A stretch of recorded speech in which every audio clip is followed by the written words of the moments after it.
पाहुयात पुढचा रिपोर्ट। कोल्हापूर लोकसभा निवडणुकीमध्ये महाविकास आघाडीच्या उमेदवारीची निश्चितता झाल्याच्या नंतर हातकणंगले लोकसभा मतदारसंघामध्ये महाविकास आघाडीचा उमेदवार नेमकं कोण असणार याबद्दलची उत्कंठा काहीशी वाढताना दिसते आहे। एकीकडे स्वाभिमानी शेतकरी संघटनेचे अध्यक्ष राजू शेट्टी यांनी महाविकास आघाडीची मागणी धुडकावून लावली आहे आणि एकला चलोचा नारा दिलेला आहे आणि या सगळ्यामुळे आता त्यांच्या विरोधामध्ये महाविकास आघाडी नेमकी कुणाला उमेदवारी देणार हा सुद्धा प्रश्न निर्माण झालाय। हातकणंगले मतदारसंघात राजू शेट्टींनी एकला चलोरेची भूमिका घेतली आहे। त्यामुळे आता महाविकास आघाडीनं आपला उमेदवार देण्याची तयारी सुरू केली आहे। याच पार्श्वभूमीवर मवियाची महत्त्वपूर्ण बैठक पार पडली। या बैठकीला शरद पवारांच्या राष्ट्रवादीचे प्रदेशाध्यक्ष जयंत पाटील, काँग्रेस आमदार सतेज पाटील, ठाकरे गटाचे उपनेते संजय पवार देखील उपस्थित होते।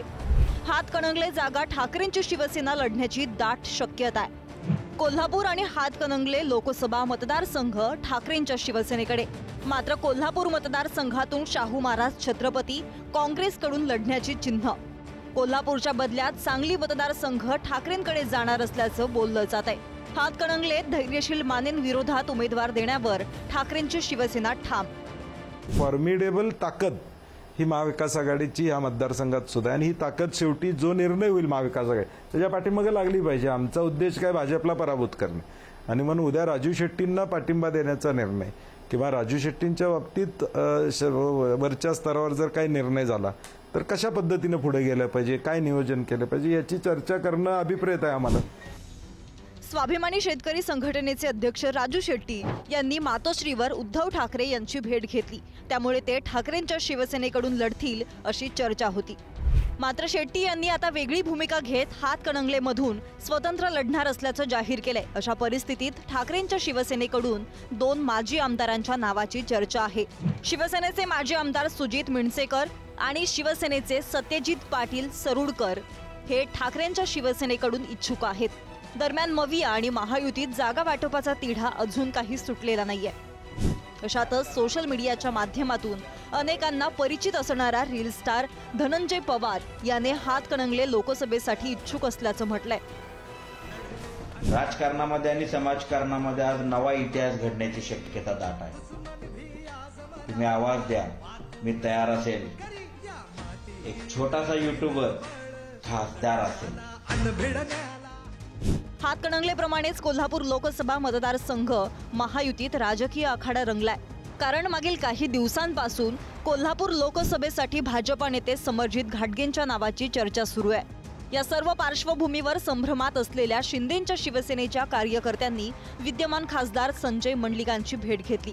तर कोल्हापूर लोकसभेची जागा राष्ट्रवादीला गेल्यास हसन मुश्रीफ हा एक चांगला चेहरा आहे असं वक्तव्य भाजपा खासदार धनंजय महाडिकांनी केलंय। एकनाथ शिंदे साहेब आमचे नेते, प्रमुख नेते, यांनी शब्द जो आम्हाला दिला, आम्ही त्याच्यात सामील झालो त्यावेळी, तो शब्द पाळणारे ते नेते आहेत। त्यामुळे कुठलाही अविश्वास त्यातनं होणार नाही, धोका होणार नाही, आणि म्हणून तुम्ही निश्चिंत राहा असं मी त्यांना सांगितलं आहे। पण आमच्या लोकांना वाटतंय की असं होईल तसं होईल, त्या सगळ्या संभ्रम दूर केलेला आहे। महायुतीच्या माध्यमातून अजून बैठका व्हायच्या आहेत, बैठका झाल्यानं निश्चितपणाने मी उमेदवार होणार आहे ही मी लोकांना आता सांगतोय, आणि त्या पद्धतीने कामाला लागण्याचीच मी सूचना देतोय। हसन मुश्रीफ साहेब सुद्धा एक चांगला चेहरा आहे। जर जागा राष्ट्रवादीला गेली तर सगळ्यात प्रमुख नाव राष्ट्रवादीचं मुश्रीफ साहेबच असू शकतील। आता त्यांची इच्छा आहे का नाही मला माहिती नाही, परंतु समरजित सिंह राजे नाही म्हणतात हे मी तुमच्याकडून ऐकलं।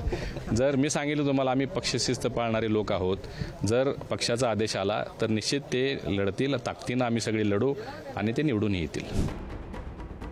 महायुतीत कोल्हापूर लोकसभेचा तिढा आणखी गुंतागुंतीचा होत चाललाय। मवियाच्या शाहू महाराजांविरोधात महायुतीकडून कोण लढणार हा सस्पेन्स वाढलाय। कोल्हापूरची जागा शिंदेंच्या शिवसेना, भाजपा की राष्ट्रवादीला सुटणार?